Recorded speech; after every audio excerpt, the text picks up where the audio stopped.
Today we're going to be talking about the Open Gaming License once again, but this time things are a bit more positive. Plus we have some new announcements from the Army Painter as well as Atomic Mass Games. All this and more in this week's Hobby News. I'm Angela, you're watching Hobby Night. Now let's get to it.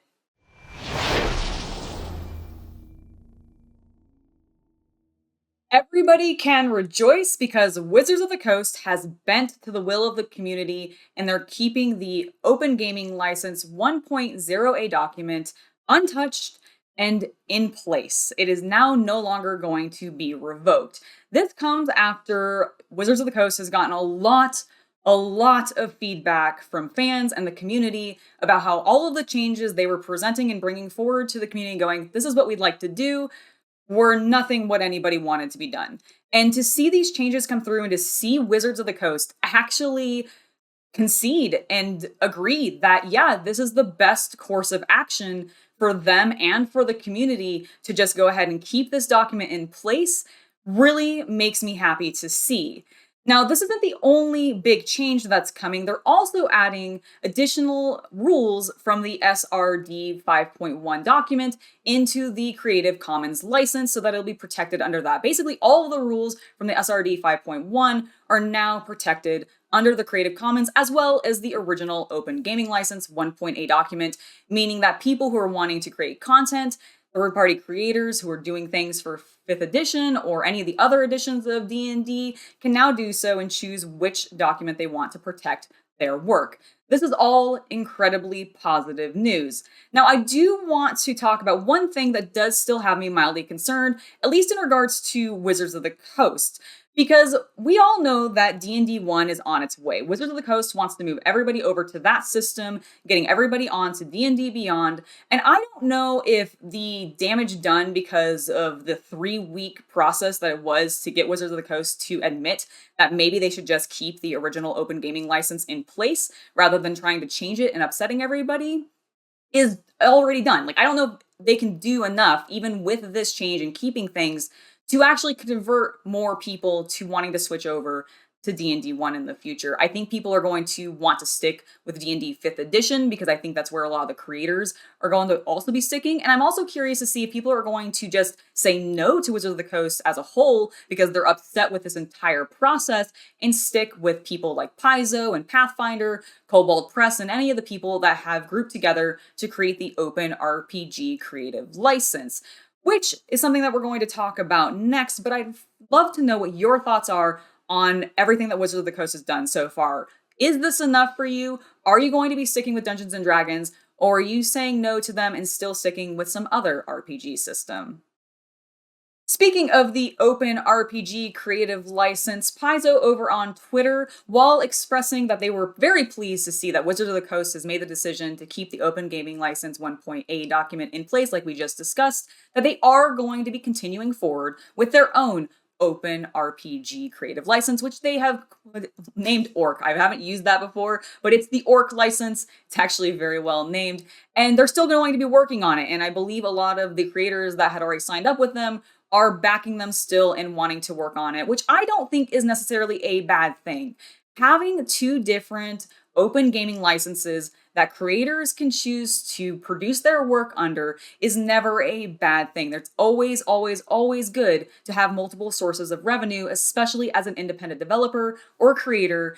As somebody who does that for a living, I can definitely speak to this, and that's why I try to get my hands on a bunch of different things as well. And I do think having 2 different licenses is going to be a really good thing for the community. So I'm happy to see that Paizo is continuing their efforts, and I do hope that this helps create a bunch of new games for people to consume who are interested in RPGs and this Open Gaming License shenanigans that's been happening. This has just been an absolutely wild ride. We'll obviously continue to cover it. I hope to hear more from Paizo in February. I believe that is when the next anticipated update about the Orc license is going to be, so we'll cover some more of it then.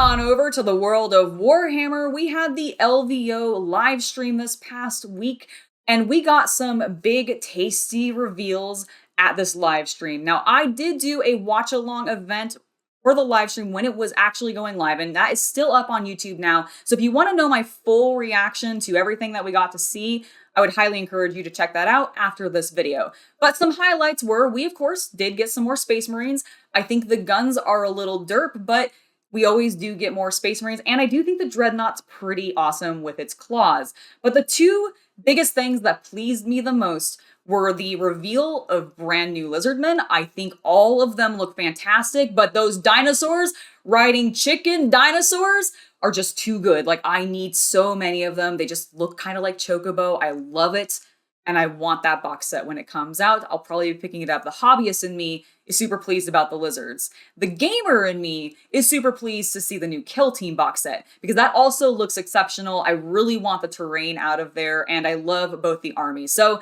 as I mentioned, I did a watch along. Go check that out after this episode is over.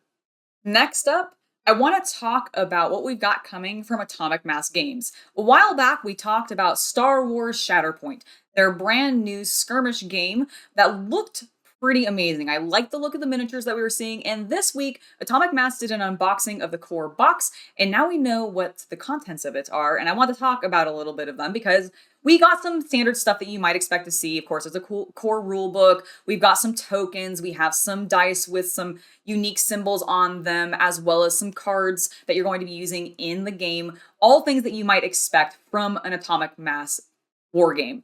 However, there was a couple things that stood out to me outside of obviously the miniatures, which we will be talking about in great detail here in just a second, but they do include a little photo board so that you can take pictures of your miniatures after you finish painting them to try to encourage people to do more hobby stuff. And I absolutely love that because the quality of the board, at least from what they showed in the unboxing, looked pretty solid. Now let's go ahead and talk about the miniatures because I know that's what all of you are interested in. Let's be fair, it's what I'm most interested in. We've got 2 bags of terrain, which is exciting to see. I do love terrain, and I'm excited to open those up, paint them, and have more to play with.